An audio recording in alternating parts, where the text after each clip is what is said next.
warahmatullahi wabarakatuh. Perkenalkan, kami dari kelompok 1. Perkenalkan, saya Kholifatun Amila dengan NIM 2062356 dan saya Lara Samsabila dengan NIM 20623060. Pada kali ini kami akan mempresentasikan tugas kuliah kami tentang pengolahan data statistik. Dalam video ini kami akan membahas tentang 4 hal, yaitu pertama ada konsep dasar statistika deskriptif, yaitu yang berisi ukuran pemusatan, ukuran penyebaran, dan distribusi data, tabel, dan grafik. Untuk yang kedua, yaitu ada contoh data sederhana, yaitu data alumni Prodi PAI yang telah terlampir di file. Nah, yang ketiga ada praktik pengolahan data menggunakan software Excel atau SPSS. Dan yang terakhir atau yang keempat ada interpretasi hasil output. Untuk penjelasan dari nomor 1 sampai nomor 4 akan kita jelaskan pada slide berikut. Oke, sekarang saya mau menjelaskan tentang ukuran pemusatan dan ukuran penyebaran. Untuk yang pertama ada ukuran pemusatan, yaitu nilai yang menunjukkan nilai tengah atau pusat dari suatu kumpulan data yang menggambarkan nilai representatif data tersebut. Contohnya untuk ukuran pemusatan yaitu ada min atau rata-rata, median, dan modus. Untuk ukuran penyebaran yaitu menggambarkan sejauh mana data tersebar atau menyebar dari nilai pusatnya, yang memberikan gambaran, keragaman, atau variansi data. Contoh ukuran penyebaran yaitu jangkauan atau range, variansi, simpangan baku atau standar deviasi. Baik, yang selanjutnya ada distribusi data, tabel, dan grafik. Distribusi data adalah cara sebaran nilai-nilai data dalam suatu set data, misalnya distribusi normal, distribusi simetris, dan yang miring ke kiri atau ke kanan. Distribusi memberi gambaran pada pola data dan membantu memilih varian, pemusatan, dan penyebaran yang tepat. Selanjutnya, tabel dan grafik sendiri adalah bentuk penyajian data dalam baris dan kolom yang memudahkan pembacaan dan interpretasi data. Tabel distribusi frekuensi adalah tabel yang mengelompokkan data ke dalam kelas dengan frekuensi masing-masing. Sedangkan grafik adalah representasi visual data yang mempermudah pemahaman pola dan tren data. Contoh grafik yaitu meliputi histogram, diagram lingkaran, diagram batang, dan poligon frekuensi. Jadi kesimpulannya adalah ukuran pemusatan dan penyebaran adalah statistik deskriptif utama yang saling melengkapi untuk memahami sifat dan pola data. Sementara tabel dan grafik adalah alat penyajian yang membantu visualisasi dan analisis data lebih mudah dan jelas.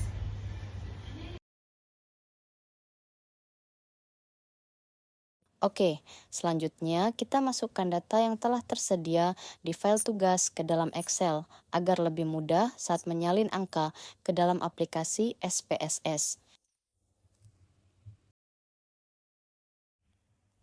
Kemudian kita buka SPSS lalu masukkan ke variabel view. Kita masukkan data yang ada. Kita masukkan pada kolom pertama yaitu IPK.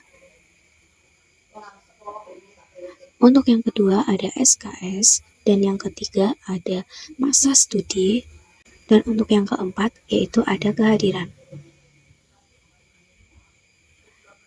Selanjutnya kita ubah desimalnya sesuai dengan angka di belakang koma. Untuk yang IPK di belakang koma itu kan ada 2, jadi kita tetap tuliskan dengan 2. Untuk yang SKS berhubung tidak ada angka di belakang koma, maka kita nolkan. Sebagaimana pula dengan masa studi kita berikan 1 setelah koma. Untuk yang kehadiran kita tulis 0 karena tidak ada angka di belakang koma. Untuk bagian label pada kehadiran kita tulis kehadiran kurung buka persen kurung tutup. Setelah semua sudah disesuaikan, kita lanjut ke data view. Kita isikan kolom IPK, SKS, masa studi, dan kehadiran sesuai data yang ada di Excel. Setelah itu kita salin. Kita pastekan pada kolom IPK. Setelah itu kita klik Analyze, klik Descriptive Statistik, lalu klik Descriptive. Selanjutnya kita masukkan IPK, SKS, dan masa studi serta kehadiran ke dalam variabel S. Lalu klik Option, pastikan mean, standard deviation, minimum, dan maksimum sudah tercentang, lalu klik Continue dan OK. Maka akan langsung keluar hasilnya.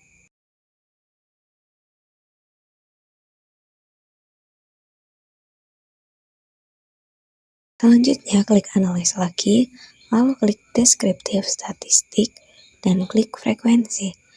Setelah itu pindahkan IPK, SKS, masa studi, dan kehadiran pada kolom variabel S. Lalu klik Option, dan klik Histogram, dan klik Show Normal. Lalu klik Statistik dan klik bagian Mean, Median, Modus, Variance, dan Range. Lalu klik Continue, OK, dan akan keluar hasilnya.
Baik, berikut merupakan interpretasi dari deskriptif statistik yang memiliki jumlah sampel 40 responden atau mahasiswa dengan variabel IPK, dan IPK terendah dalam sampel adalah 2,90 dan IPK tertinggi adalah 3,75 dengan rata-rata IPK mahasiswa berada pada kategori cukup baik hingga sangat baik. Dengan variasi data relatif kecil, artinya nilai IPK antara mahasiswa tidak jauh berbeda. Oleh karena itu, mayoritas mahasiswa memiliki IPK relatif homogen dengan rentan nilai sekitar 2,90 sampai 3,75. Dengan interpretasi variabel SKS, yaitu sebagian besar mahasiswa berada di tahap akhir studi, karena umumnya syarat lulus S1 sekitar 144 SKS. Dan untuk variabel masa studi, menghasilkan hampir semua mahasiswa menyelesaikan studi sesuai waktu ideal, yaitu 4 tahun. Selanjutnya, untuk variabel kehadiran, yaitu memiliki kehadiran mahasiswa cukup disiplin karena rata-rata lebih dari 85% yang umumnya menjadi syarat minimum mengikuti ujian. Kesimpulannya, berdasarkan statistik deskriptif ini, dapat dikatakan bahwa mahasiswa sampel memiliki IPK baik dan homogen. SKS yang ditempuh menunjukkan mereka berada di tahap akhir perkuliahan. Masa studi rata-rata sesuai target kelulusan normal, yaitu 4 tahun. Kehadiran cukup tinggi yang menunjukkan kedisiplinan. Dengan kata lain, secara umum, kondisi akademik responden dalam penelitian ini berada pada kategori baik dan konsisten, tanpa adanya variasi ekstrim. Selanjutnya, untuk penjelasan frekuensi, yang pertama ada jumlah data. Jumlah data dalam frekuensi tersebut itu sama seperti yang tadi, yaitu 40 mahasiswa. Yang kedua ada statistik pada variabel IPK. Dengan interpretasi, IPK mahasiswa cenderung stabil tanpa perbedaan ekstrim antar individu. Yang ketiga ada statistik pada variabel SKS, yaitu dengan interpretasi mahasiswa rata-rata sudah hampir menyelesaikan seluruh beban studi, yaitu dengan 143 sampai 144 SKS.